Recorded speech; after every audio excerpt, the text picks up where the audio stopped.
মৃত্যুর পর মানুষের শেষ ঠিকানা কবরস্থান।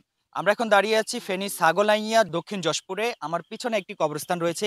এই কবরস্থানটি সরকারি খাস জায়গা এবং আজকে থেকে উন্মুক্ত করে দেওয়া হয়েছে জনসাধারণের জন্য। সবাই এখানে মাটি দিতে পারবে এবং আমার পিছনে ঠিক এলাকাবাসী কিন্তু একটি ব্যানার লাগিয়েছেন যে এটি একটি সরকারি খাস জায়গা এবং এই খাস জায়গাতে যে কবরস্থানটি হয়েছে এই কবরস্থানটিতে আজকে থেকে সবাই এই এলাকার মানুষ যারা মৃত্যুবরণ করবে তারা কিন্তু এখানে মাটি দিতে পারবে।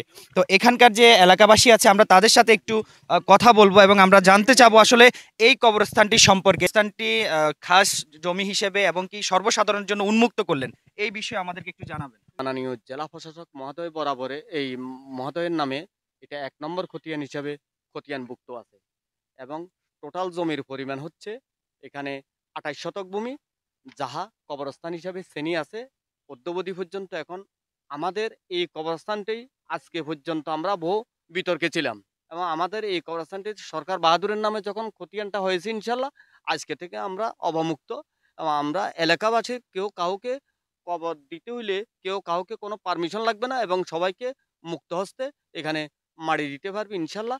এটাই আমার বক্তব্য। আসসালামু আলাইকুম। আসলে এটা আমরা জানতাম না যে সরকারি খাস জমিন। এটা আমরা মালিকানাই মনে করছিলাম। আলহামদুলিল্লাহ আজকে জানলাম যে এটা খাস জমিন। ১ নাম্বার খতিয়ানের জায়গা। আমরা অনেক খুশি, অনেক আনন্দিত এলাকাবাসী।